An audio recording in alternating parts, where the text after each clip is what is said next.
we're hoping to do things a little bit differently today than we typically do. So today's topic is about lead generation and leveraging art of homeownership for lead generation specifically. There is a tremendous amount of content in the e-learning platform as it relates to leveraging art of homeownership for lead gen. Today, what we want to do is really talk about that in a high-level sense, look at a couple of specific tactics, but the most important thing that we're really hoping to accomplish today, and we're going to need all of your help for this, is to better leverage the power of this community. So art of homeownership is not just a platform for delivering value to our clients and referral partners.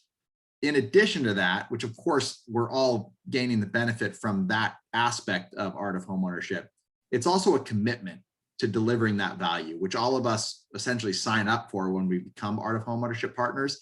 And finally, and maybe most importantly, it's a community. It's a community of mortgage and real estate professionals that have made the decision that the right way to treat each other and to treat the client is to add long-term value and to be more than just a commodity and more than just a transaction. So to that end, I'm going to share just some high-level details and some idea starters. Val's going to jump into some specific tactics about leveraging social media for lead generation, which I know is going to be tremendously valuable for all of us, myself included. And then what we'd like to do is pivot into more of a dialogue. So we have the ability to activate all of you here, anybody that's interested in kind of jumping in as a prospective presenter, right? To share either a best practice or a challenge that you're having. And then collectively as a group, we can address that. So raise your hand in the bottom in the tool set. You can raise your hand. Also, there's a Q&A box. If you would prefer not to jump on video and have an open dialogue, you'd prefer to just put your question in the Q&A, you're welcome to do that. You can also do chat. And both Val and I will be monitoring that information. And we're looking forward to really this being a collaborative conversation once we kind of get through some of the high level concepts of lead generation with art of homeownership and specifically leveraging social media, which I haven't actually seen that part of the presentation yet, Val. So I'm personally excited to see what you have to share. Be a surprise for everyone. Yeah, it's going to be amazing. And I know you're one of the best in the business when it comes to that. So everybody should get really excited about what Val has to share. Hopefully I'm not setting the bar too high for you, Val. Big shoes to fill. So team, please go into chat, raise your hand, put in the Q&A. Your voice is valuable. You wouldn't be part of the art of homeownership community if you didn't have something to share with the other members. Let your voice be heard, either with a best practice or with a challenge. So with that, I'm going to go into some of the high level concepts. So the best way to think about art of homeownership is a conversation changer. By becoming part of that community and by making that commitment to delivering the art of homeownership experience to your referral partners and your ultimate clients, the families that we all serve, you're essentially changing what it is that, for lack of a better word, that you sell, right? As a mortgage professional, if you're just an LO, you're selling loans. If you're a real estate agent, you're selling houses. And the scope of the engagement that you can have with a lead is limited to that identity. When you become an art of homeownership partner, you broaden the engagement that you can have with the family because you're no longer selling loans or selling real estate. You're selling a lifetime of advice and you're selling a lifetime of value. And if you were to go walk up to somebody on the street and ask them, are you interested in buying or selling real estate? Are you interested in refinancing? Over the course of the last, let's call it 18 months, you probably would get a lot of hits on that, but it wouldn't be 100%. Maybe they, just bought a house or they, haven't bought one yet, and they're not interested, they're not ready. And you're essentially engaging with that person. You're trying to intersect with somebody that has a burning need for what you're selling. And when you're only selling loans or real estate, you have a very limited population of people that are actively in that moment needing what you have to sell. But if you're selling a lifetime of advice that drives somebody towards financial freedom, 100% of the people that you meet on the street, 100% of your friends and family and people that you went to college with, people at your church, any other organization, sports teams that you're on, 100% of people need that. So their burning need intersects with what you're selling because you're not selling mortgages or real estate anymore. That's the vehicle by which you engage with that client, but it's not what you're all about anymore. You're about a lifetime of advice towards financial freedom. So what that means is you have the ability to engage more leads, and you just need to meet people now, not people that are looking to buy or sell a real estate or engage in a refinance, because the Art of Homeownership database allows you to translate what you have to offer, your lifetime of experience, your extensive expertise, into a platform where you can then deliver that expertise, advice, and experience consistently over time in a leveraged way. So take, for example, the monthly real estate wealth digest, right? The ability for that family to see on a monthly basis, essentially their bank account balance, right? How many of us would go a full 6 months without ever logging into our bank account to see what our balance is? Zero of us would do that. Your clients and your prospective clients are exactly the same way. Right now, they're flying completely blind. They have many of them, the ones that are not currently in your database that haven't yet experienced your monthly real estate wealth digest, they're missing an opportunity to know what their bank account balance is.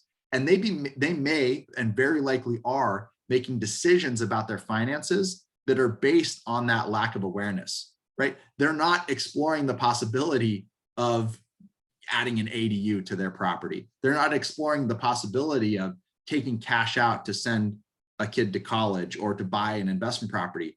They don't even know what their balance is to even know that they should and potentially can be making those decisions. So as an Art of Homeownership partner, you have that extra additional offering, whether they are looking to transact in real estate or finance anytime in the future. So the way I think of Art of Homeownership for myself is that it operates from a lead generation standpoint. It operates as both a painkiller and a vitamin. And I'm going to have a little bit of a mission drift here in the way I describe this painkiller, because it's not only about lead generation, but also about lead conversion. So before I became part of this community and became attached to this commitment, I was struggling with articulating my value to my clients. And what that translated to, this is the pain that I was feeling, and maybe some of you can relate to this pain. I would pour my heart and soul into my clients, get them pre-approved, call the listing agent, competitive market. I have my business happened to be in San Diego, so very competitive market. Now there pretty much isn't a place in the country that isn't a competitive market. Call listing agent, get their offer accepted. Then, the day after all of that work went in, the pre-approval, the team staying up late to get it done, I would get the call the next day, either because they, saw an ad online or because they went to their bank and they were going to put their earnest money deposit in. And I would get that call that said, Danny, this other place, they have a 1/8 lower interest rate than you do, or, whatever the story was, $500 less in fees. And it was a shock to my core in terms of my identity as a service provider, that somehow I wasn't able to articulate my value well enough to allow that family to trust that I was going to care for them all the way through at a level that was so much greater than what any of these other internet advertisers or money center banks would be able to do. And then on the flip side of it, let's say somebody did trust me and we went through the process, had a delightful experience, and then they closed after the fact, call them up 6 months, 12 months, 18 months later, only to find that they had refinanced with somebody else. And I would get this, and this is fortunately early enough in my career where I had an opportunity to pivot away from it. But what I realized was I just wasn't following through on a consistent commitment.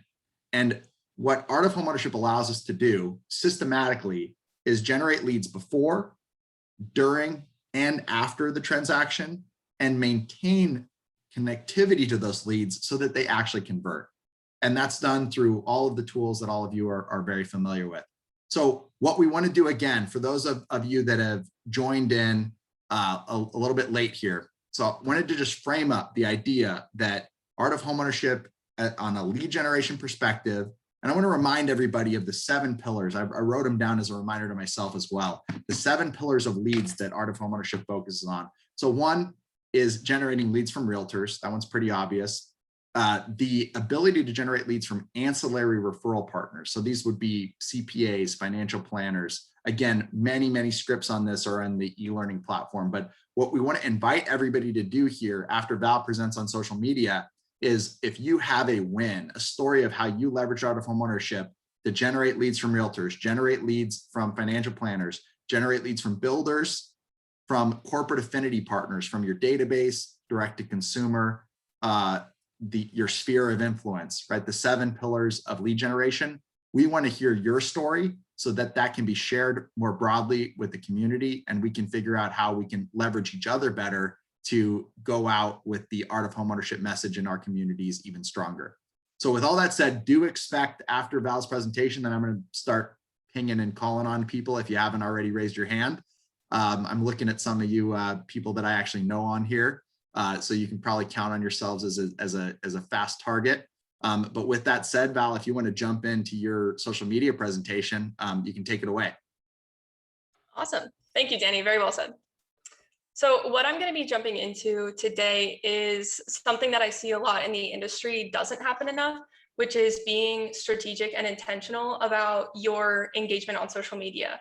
So I think a lot of the time when mortgage professionals or real estate professionals approach social media, it's kind of throwing a bunch of things at the wall and seeing what sticks, which is part of social media. When you really get into creating content, you want to see how your content is performing and then take that and run with it moving forward and adjust your content accordingly.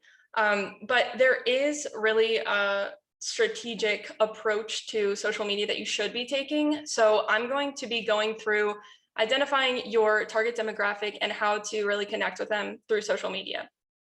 So I'm going to go ahead and share my screen.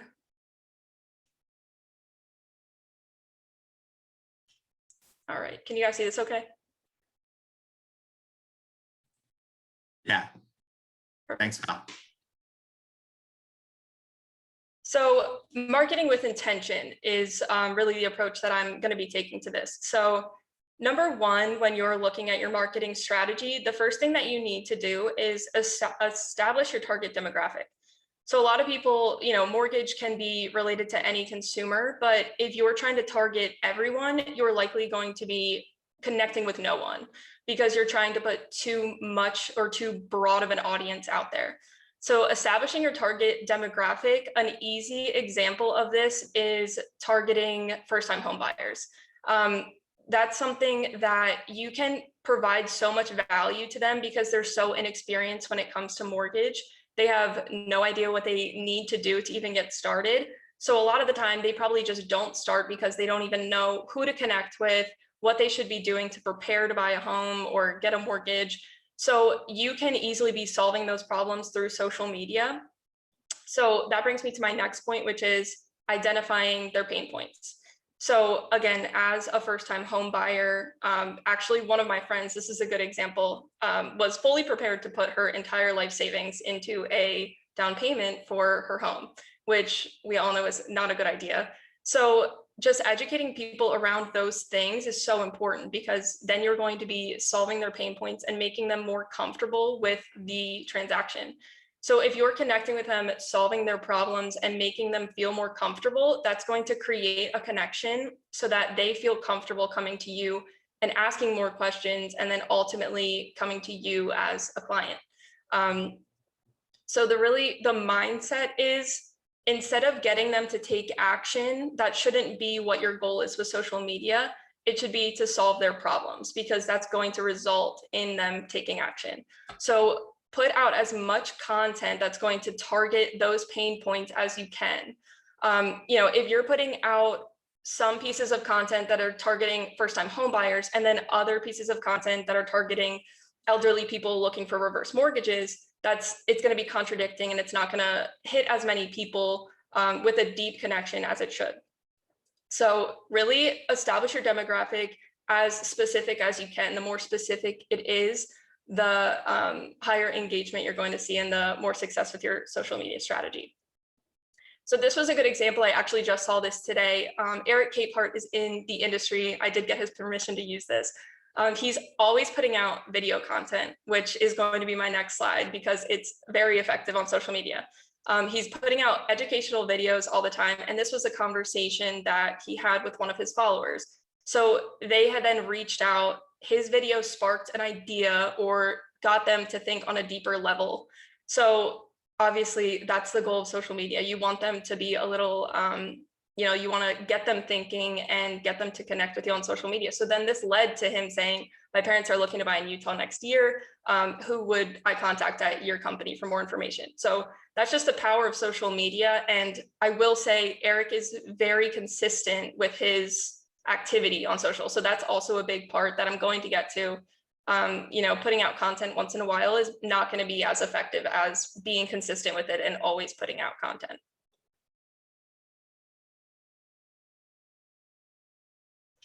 So marketing your art of homeownership value through social media.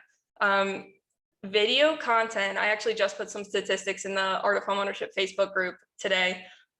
Video content is so effective on social media. If you're not using it, you're really missing out big time, because you can put text posts and you can put graphics, and they can be effective for an audience that already knows you and has already connected with you on a deeper level. It can get them to take action, but if you're trying to target a cold audience, it's going to be much more effective if they see your face and hear your voice, because it's as if they're interacting with a human instead of just a computer. I found even in my own social media strategy, when I post a video, it gets so much more engagement than just a text post. So that's where I take the results that I'm seeing and I move forward with that in my social media strategy. If I'm seeing a lot of engagement with videos, I'm going to post more videos. And I also take the topics of what I'm talking about and, just seeing how they perform.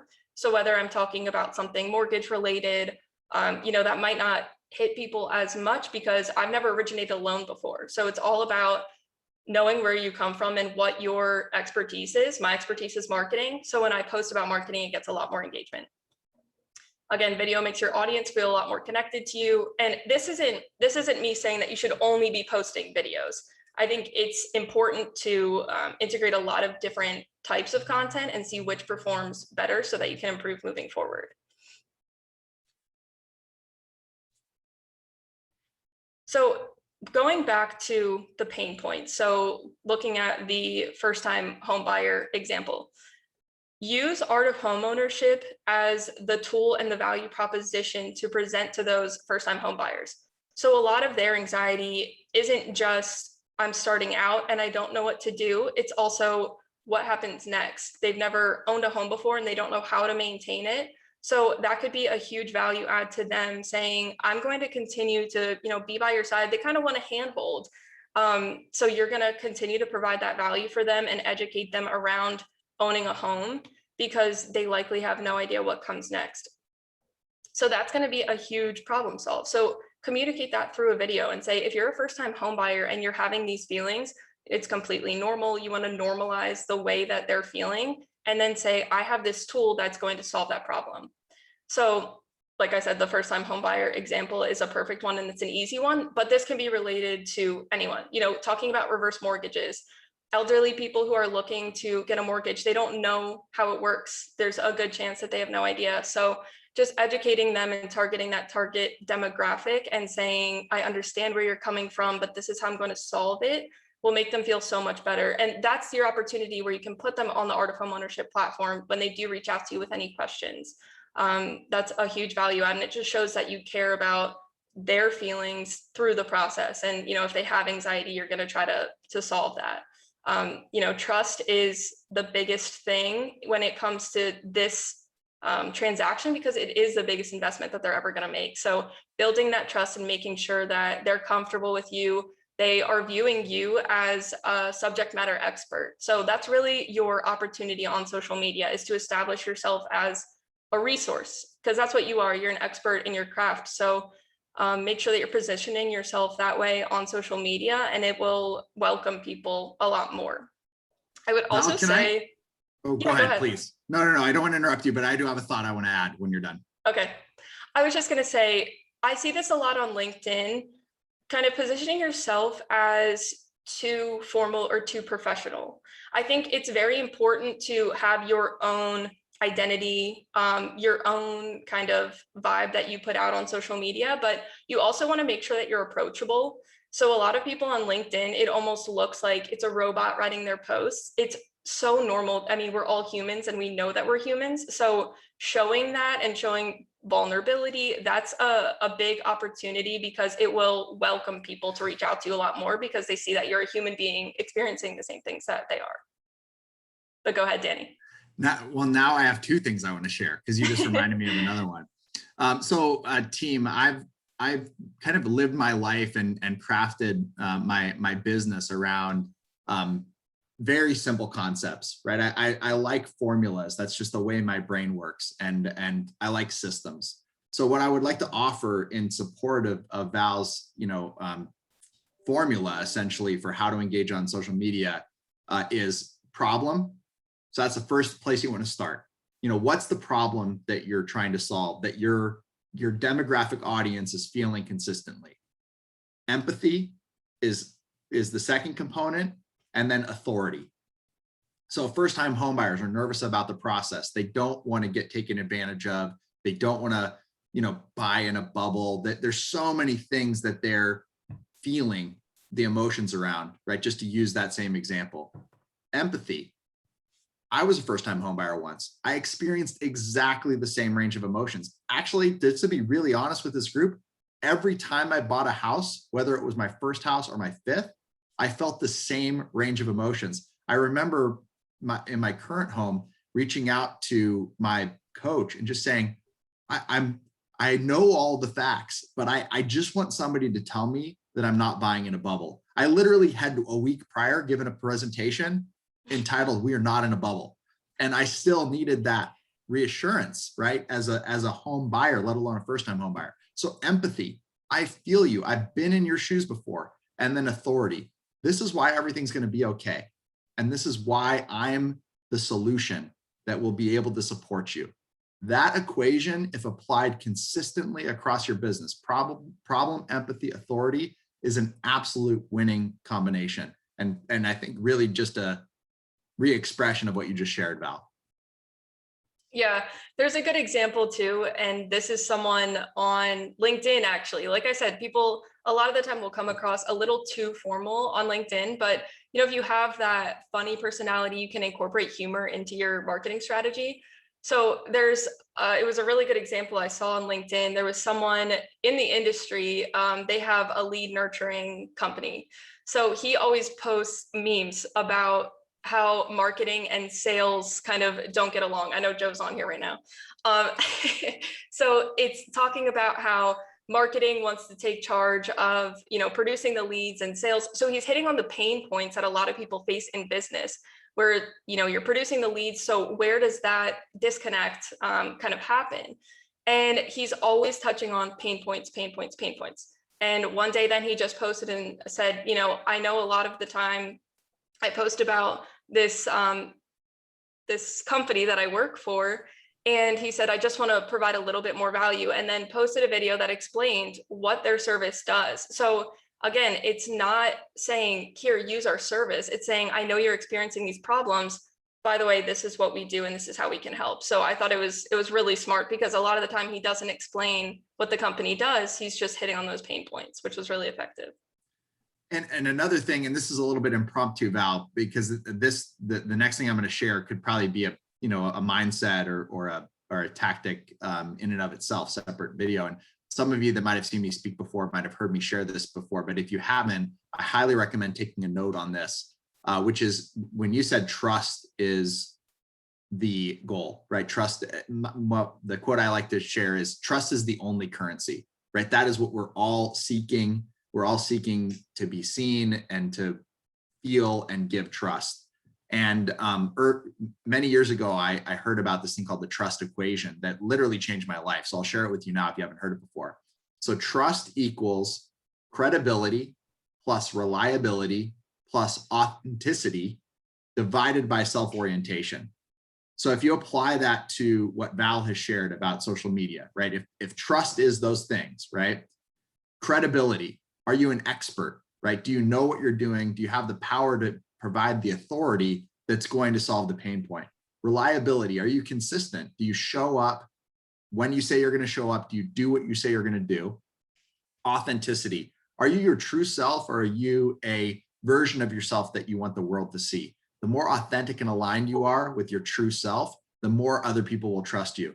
As human beings, as tribal animals, we have finely tuned bullshit meters, right? We can tell when people are not being honest with us. It's one of the most powerful evolutionary skill sets that have evolved. And when you record a video or put a post that's inauthentic with your own message, people can sense that and they get disconnected, disassociated with the value that you can provide. So being authentic is very, very powerful. And sometimes it's hard to do because it's, when you put your truth out there and if people aren't picking up what you're laying down, it can be a little bit scary. So just know that that's in your head. Go out there, it's what you look like, right? So just get out there and be yourself. And then divide it by self-orientation. I think this is really, if you think about how equations work, right? So if self-orientation is high, your trust score is low, and it's more impactful than any of the other factors individually. So when we think about art of homeownership and translating our value as a lead generator and what we actually are out there in the communities we serve trying to offer, we're no longer oriented around the right now fast sale, right? We're oriented around providing a lifetime of value, long-term value. And so when we meet somebody, we know they want what we're selling, right? Because it doesn't mean that they're going to put money in our pocket right now. It's a long game. We become successful by them becoming successful over time. So self-orientation goes down when we think about providing that value-added content without an ask for business immediately, right? Now, the example you just gave, Val, eventually, the social media personality you were describing did come out and say, hey, look, this is what we do. If you believe what I believe, I'd love to do business with you. But that's not how they led. They led with value. They led with low self-orientation. And that created the trust that led to a transaction happening in more cases than not. Yeah.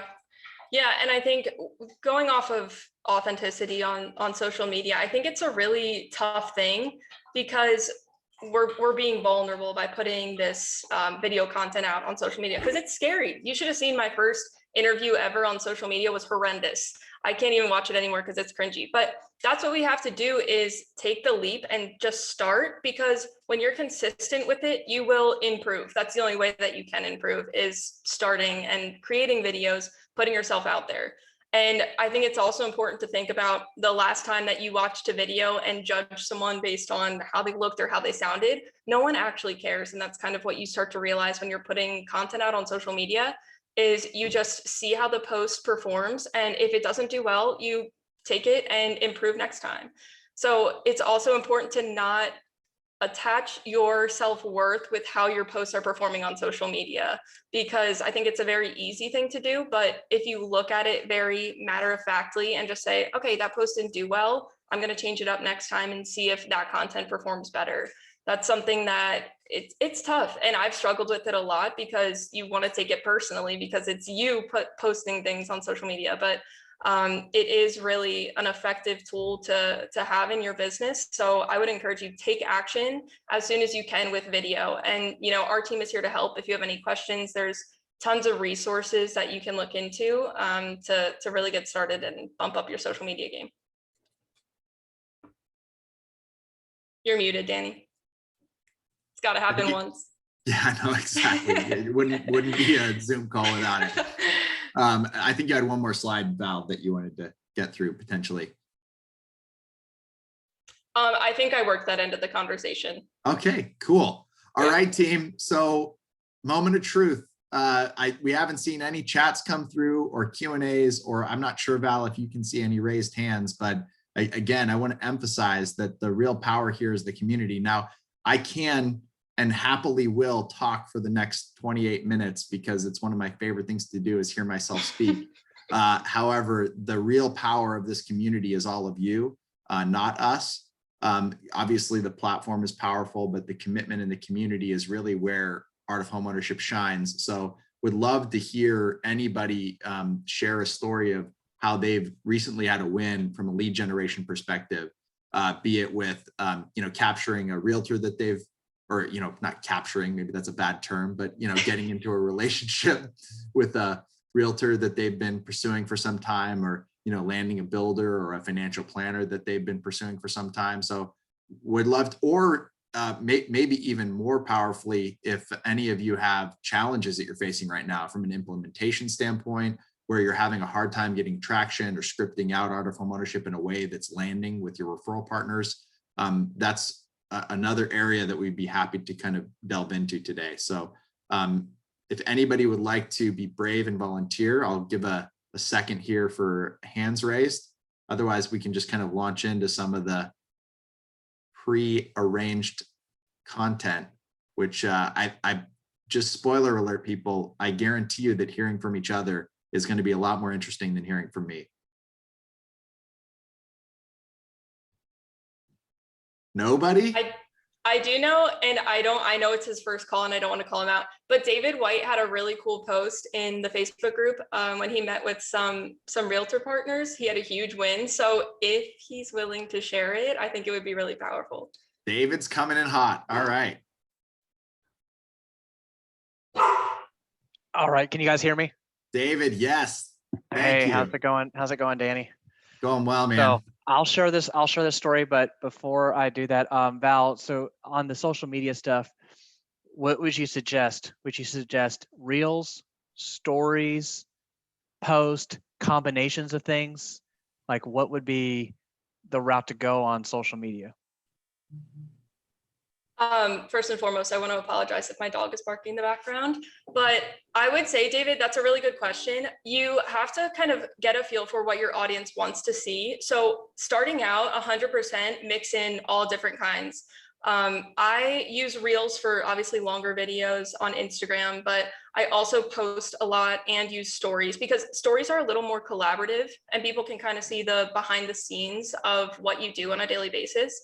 And people enjoy that actually more than you would think. I know it seems boring to you because you live it every day, but people do like to see behind the scenes stuff. So I would say use a combination of all of it to start, and then see what performs well with your audience and adjust moving forward. Okay. Yeah, because I trying to get, obviously Reels is a little bit more complicated, with the editing and stuff like that. Obviously with IGTV, you can post a little bit longer videos so people can kind of see that. So I'm going to be I'm focusing a lot this next quarter on Instagram.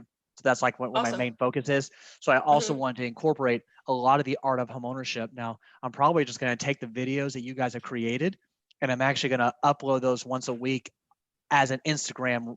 It's going to end up being Instagram TV, and then putting in the posts and stuff like that so people can find it on there. So, but as far as my win goes, so you want me to talk about the real estate agent or about the financial advisor? Maybe that's what it was. I just remember seeing your post on in the Facebook group, and it was awesome. So take it away. So it was actually with the financial advisor. So my personal financial advisor, I kind of got on a meeting with him, showed him the art of homeownership.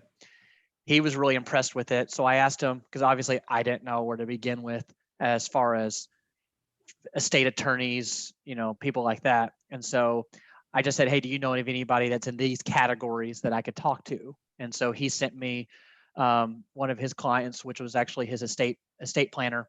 So I got on the phone with the estate planner, showed him the system, kind of went over how we can benefit each other and how I can really truly benefit him. And then from that call, he sent me 2 real estate agent contacts, an actual VA client, and then he actually got me in touch with 2 CPAs. And then I think I have 2 family attorneys. And one of the family attorneys, I got a new meeting set up with the real estate agent, with the 2 real estate agents. One of them, I got a meeting set up with her, and she ended up being like a 20 to 30 unit per year real estate agent who works with multiple lenders. But since that call with her, I've received 4 referrals, or 4, client referrals from her. And since I've really implemented the art of homeownership, my pipeline has tripled. So that's actually a good thing. So that's amazing. Yeah, I think right now I have about 22 live files in processing, and I got like another 10 to 15 people that are out doing it. But I've kind of like tweaked some of the stuff out there. So when it comes to the financial advisors and those people, I'm really showing them the value that I can give to them, and then just letting them kind of be part of the system. That one estate planner, I've already sent him over 7 referrals in the last, I want to say in the last 20 days, probably in the last 3 weeks. That's And awesome. he actually sent me an email last week just sitting there saying, he goes, I've never had a referral source send me this many referrals in 1 month that are like solidly good referrals. So I was like, well, there you go. So it's totally changed my mindset. And I think more than anything is it's taken away the barrier that I've had with some of these real estate agents, because I've pinpointed, I guess you can call them, you Facebook stalk them, you kind of social media stalk them. So I'm really targeting real estate agents that I can see that are wanting to provide value to their clients. If I see a real estate agent that's more transactional, then I kind of just let them be. But if I see somebody that makes a post about like how they really love helping their clients out and things like that, then that's the real estate agent I start a communication with. And I usually will ask them a question. I was like, hey, I see you're doing really well, whatever else. Hey, what is your value proposition to your client? It's interesting how I can ask that question to a real estate agent, and they're really more likely to respond back to me instead of me just sitting there saying, hey, let's meet for coffee. Let me see why you're so successful. So I'm like Yeah. asking them a question. It's like what's making you successful? What's your value proposition? Why do clients like working with you? And I've noticed that has actually opened up the door more. And then from there, if they answer it in such a way, I can then kind of like throw the art of homeownership a little bit to them. And then from there, if I get any kind of interest, then I can say, hey, let's schedule a meeting. And I've gotten more meetings that way. I've probably gotten more meetings in the last 30 days just doing that than I've had just trying to cold call somebody and say, hey, how's your Monday? So, Yeah. I think that's really cool to hit on being selective, though, when talking to these real estate partners. I think that's really important. And it's very easy to get in the mindset of I'll take whatever business I can get. But when you have a value proposition like Art of Homeownership, I think it sets you apart even more to say, you're kind of an exclusive mortgage professional because you have that value proposition. So I think that's awesome. And to add to that, because that's super well said, Val. And David, congratulations, man. Like you fully hit a grand slam here with this, this strategy. So thank you so much for sharing this. But one of the things that, we talk about a lot is, the return on energy. So by partnering with people that really align with your value system, right? They're not going to be a grind to work with, right? They believe exactly what you believe. They want to help customers in exactly the same way you want to help customers. Being able to show up big for that person versus like, looking, and I think we all have these realtor partners, like you look at the phone, you're like, oh, okay, maybe, okay, I got to do it, I guess, right? Instead of like, oh my gosh, this person's calling. They're as much a friend as they are a partner because we have so much connection. So, congratulations on that, David. And I definitely agree, Val, on that specialization being a really powerful business tool. David, the question I have for you is, what was the pain point that the financial planner had that really resonated? What did Art of Homeownership answer for them that, the audience and team here can maybe pivot into, that problem, empathy, authority equation with financial planners in their network? specifically for the financial planner, I don't remember really talking to him about a pain point, but I think where our synergy was coming in from was obviously I'm talking to a lot of people that do not have mutual funds, stocks, things like that just don't have anything planned as far as the future goes. I mean, they'll do a 401k maybe, but they haven't really thought about actually talking to a financial planner. So I gave him those pain points that this is where he can help out. And I think in return, he was talking because he knows a lot of homeowners. He knows a lot of people that are there. So with him, I kind of more focused on, hey, maybe you can take somebody who owns a house and ask them how effective of a homeowner are they, or how do they feel about homeownership? Do they feel like they're maximizing their potential as a homeowner? And that was kind of like a nugget that I gave to him that he was starting to reach out. So, because I told him, I said, even if the person's not wanting to refinance their house or is not wanting or is not looking to move anytime soon, they can still join the Art of Homeownership and get into the concierge system, get into the annual financial reviews, sorry, and kind of go that direction with him. Yeah, David, thank you for sharing that. And I think what, was the black belt move there is that you aligned the way you think of the client experience with the way a financial planner manages their clients. Well, I can tell you my big black belt move. Do it. Yeah, give it. Okay. So I'm not sure if this is how you guys do it or not, but like when a client comes in, the first thing I do is I have them set up for what I call the initial financial review, which is also the goals, the dreams and goals call.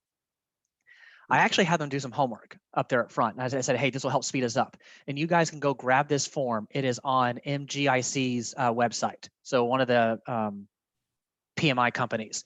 It's an actual budget.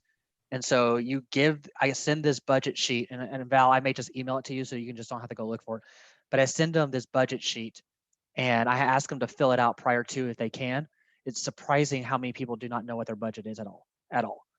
And the main reason why I do that is because when I'm actually doing my home consultation reviews, I'm actually showing them percentage-wise where all their money is going. How much of it's going to housing, how much of it's going to food, how much of it's going to auto expenses, credit cards, etc. How much of it is going to savings. And then all of these clients, after they go through all these reviews, I went to Amazon, bought this book for $4.50. So every one of my clients now gets it. It's The Richest Man in Babylon. So everyone gets it because it's got a lot of points in there that kind of helps them on the financial track.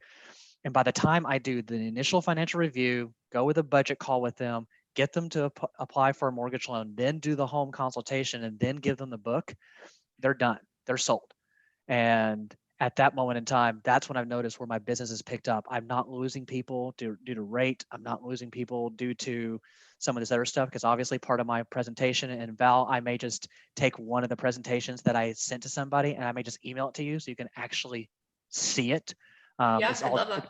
Everything is done through Canva. So it's a templated form that I just update a little bit, and it gives them the graph of how much money they're spending, where they can invest it instead. Just different mindsets. Of course, with like The Richest Man in Babylon, they say the first 10% should pay yourself. And if I have somebody that's at 6%, that's my first advice is what do we do to get you up to 10%? And then when you're going through the home buying process, it's not just, hey, you're approved through AUS. Because then I also go into them and say, okay, do you have enough life insurance to cover this? Because what happens after you buy the house, something happens to you, is your family going to be able to maintain and stay in the house? Or what if you were to lose your income? Now you got this house, you don't want to lose the asset too. So I tell a lot of people that sometimes you have to consider more than just what the mortgage payment's going to be, because you may have to increase your life insurance coverages. You may have to go get a will. And these are things that a lot of people just like, I never thought about that, didn't think about that. And I will say though, the biggest eye-opening experience I've had with people when it comes to their budget, and I've seen this more times than not, is when I get done with someone's budget, they usually have anywhere from about $2,000 to about $3,000 per month that they have as what I call unassigned funds, which means that they just don't have it going to any particular location or spot. It usually just goes to frivolous spending. That's what it more like it happens. And it's amazing how people can have $3,000 that they can save up per month, and they just like their savings account sitting at $5,000, which just tells me that they're just randomly throwing the money out there and they don't realize what they're doing with it. That's been the bigger eye-opening experience, and that's where I've gotten more positive feedback from people, which is like, I never realized I was spending that much money, because people just don't realize it. It's just like, it's sitting in your checking account. Oh, it's money I can spend. And then a month later, you go back in and go look at how much you spent. And you're like, oh my gosh, I spent, $1,400 on clothes and I didn't need to do that. So that's been my biggest game changer. That's what I've noticed.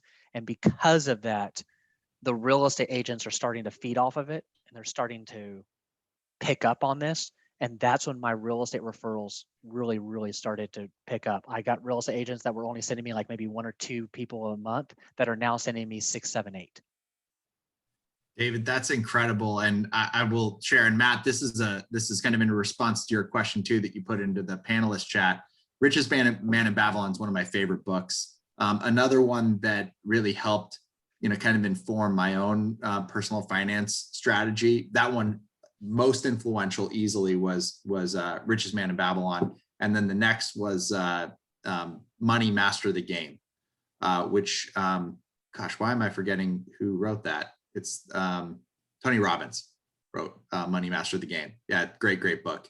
And that one's a bit of a slog to get through. It's like 20 hours on Audible or something like that, but it is a powerful read, and it gives you a lot of the context that can, help you communicate. One of the things though, I would say, Matt, too, along these lines is, knowing the lingo is good.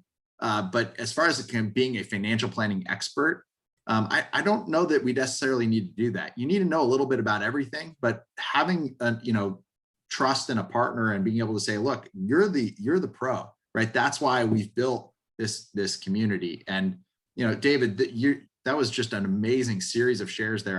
I'm so happy that you volunteered to kind of go first, and that just amazing content. And I know I can speak for the community here that added a ton of value. Barry, do you want to jump in and share? I'm gonna make you live here too. Yeah, thanks guys for doing this. I've been doing video for a long time, and as you mentioned, man, it's definitely a work in progress and it's mixed results. But one of the things I think that I'm really weak in is Instagram. And I hear from people like, I'm old. You can't see me, Val, but trust me, I'm old. I'm not familiar with Instagram. It's not like I can't learn how to use it, but do you think that like one platform is better than the other for video, or what would you be focusing on if you were, with limited time? What would you be focused more on? Instagram, Facebook? I know LinkedIn, I've heard some people are having tremendous success, not necessarily meeting realtor partners and financial planners, but going direct to consumers. All these people, there are not all of them, but a good portion on LinkedIn all have jobs, so what would be your take on that? Yeah, that's a good question. And I really should have included that when talking about your target audience. But if I were a mortgage professional, I would, if you have limited time now, you do also have to think of, if you're creating content, it really can be shared on all platforms. It's just a matter of how you present it, I think. So on Facebook, I mean, you can target anyone on Facebook. That's where every, target demographic is. So Facebook, you're still going to be targeting people based on the content that you're posting, and you're going to be speaking to certain groups of people, but Facebook really can hit a large audience. Now, if I were a mortgage professional, I would use LinkedIn for targeting those realtor partners and financial advisors, but I don't know that I would necessarily try to target consumers as much, because it's more of a professional platform. So Instagram can be great. It's a little more aesthetically pleasing. You have to, like the graphics that you post are a little prettier than what you would post on Facebook. But when coming from myself, when I'm posting content, I've learned that mortgage professionals, they don't need to see pretty graphics. They, like I could take a screenshot of an email and it would perform even better than something that's super polished and branded. So that's just something that I've kind of learned over the past year of being in the industry. So I would say Facebook for sure. That's kind of old reliable. LinkedIn, I would focus on those professional relationships and networking that way. On LinkedIn, I would not be one of those people that connects with someone and reaches out to them to try to sell them something right away, because I get that all the time and it drives me crazy. So social selling is a big trend and it's very popular right now, but you have to also focus on the social part of it. So don't just focus on selling through social. So to answer your question, Barry, I would say if you're limited for time, Facebook, you can also repurpose that content on Instagram, and then LinkedIn for those professional relationships. Awesome. Can I add one? Oh, go ahead, Barry. I wanted to add one quick thing, but I'll let you go first. No, I was just saying thank you. I appreciate that. That helps a lot. Cool. Barry, and I know this is content that you've been exposed to in the past, and I think the broader community has been exposed to in the past, but I want to answer that question from a slightly different angle that's like also tactical, but in a different way. And that's to kind of reference each of us has a skill set, right? A zone of excellence, zone of competence, zone of incompetence, and finally zone of genius. And for me, social media is my zone of incompetence. I am absolutely incompetent when it comes to posting and keeping up a profile. And so I've outsourced that, right? I have a firm and a partner that they listen to my, my story, and then they translate that into an executable plan. There's a cost associated with that, but because social media is a powerful, tool for business and for maintaining relationships, I get a really good ROI on that. And it's far greater ROI than if I were to take my zone of incompetence time and direct it towards there. So if your, zone of excellence is Facebook, but you're competent at Instagram, but it's just not, clicking for you, maybe think about, hiring somebody for your team, or getting a part-time, social media admin to kind of translate the work that you're doing on Facebook over to Instagram, or just building that bridge so that you can stay solidly in your lane of highest and best use, where you can provide the most value to your team and to your clients and your referral partners. And oftentimes, at least I can speak about this for me, if I'm spending time in social media, it is not where I'm adding the most value to the people that are counting on me. And so I've taken the step to outsource that so that it can get done, because it's important, but just not done by me. Yeah, I just recently hired a virtual assistant that I'm trying to teach how to do some of this stuff. And I just feel like, it's the tail wagging the dog. I really need somebody else to kind of hold my hand and tell me what they're going to do, as opposed to me trying to teach them. So I'd like to maybe circle back with you, Danny, on that and see who you're using and maybe get some ideas from you. Thank you. Yeah, of course, Barry. Anytime, man. You know how to find me. All right. Does anybody else want to jump in with a story? These have been, or a question for Val. I think, there's been a lot of really great follow-up here, Val. So if anybody wants to raise their hand, we have probably time for just one more question. So hot commodity here to get some of your time, Val. And we really appreciate you jumping on and sharing this. It was a ton of great information. I'm glad to. I'm a marketing nerd, so this is my favorite. I could talk about this all day.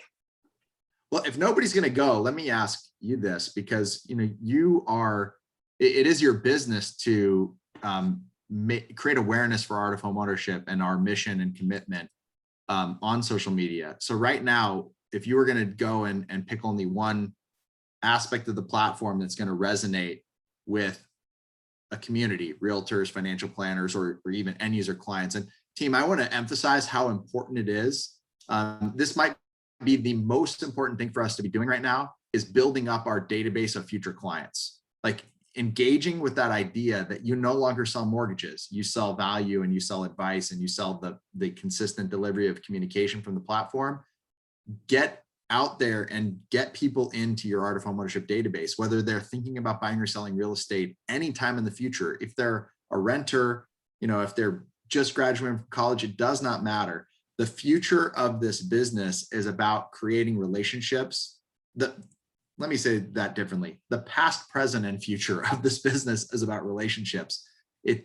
I believe we've gotten a little bit away from that as a community, and art of homeownership gives us exactly, as David shared earlier, it's exactly the antidote to that issue that we've been facing, and the kind of apathy or atrophy that's come over us as we've kind of been jamming through refis.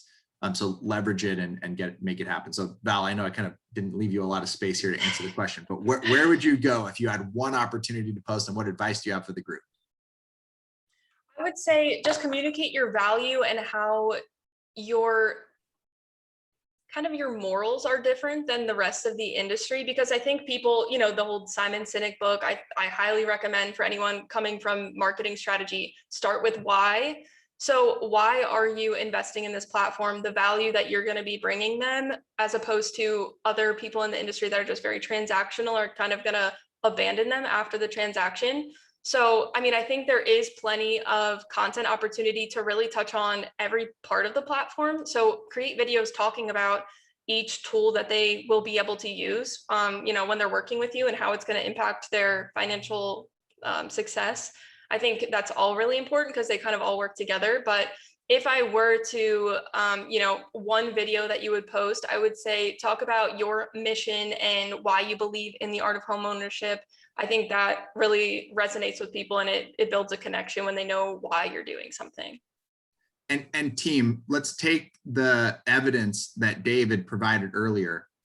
the market is starving for what you are doing, right? David shared his story, his Art of Homeownership story with his personal financial planner, and that turned into a cascade of opportunity, right? Referrals to other ancillary partners, referrals to realtor partners that led to a potential whale opportunity that there've already been 3 live, or sorry, 4, David, if I'm remember correctly, live referrals. That doesn't happen on accident, right? That the story resonated. They were thirsty for the information and for somebody that was going to be able to create and ultimately honor consistently with the platform, the commitment to deliver that level of value. So be brave, be confident that when you share the story of Art of Homeownership, and I know that's why you're all here. So I know I'm preaching to the choir, but as you can tell, I'm pretty passionate about this. You will see results. It might not be the grand slam that David experienced, where it was just an explosion of referral partners in the very first one, but those opportunities are out there for you. You just have to share, know that you have a compelling value proposition that has a ton of resonance in the market right now, and get out there and share it. And social media is an incredibly leveraged way to be sharing that truth with the people that you care about. With that, thank you all. Val, thank you so much. That was just awesome content. And yeah, thank you, Danny. The questions coming in were great. I'm so honored to have been here with all of you and for you to have spent an hour of your valuable time with Art of Homeownership and with us. Have an awesome day. Go out and crush it. See you guys. Thanks for joining us.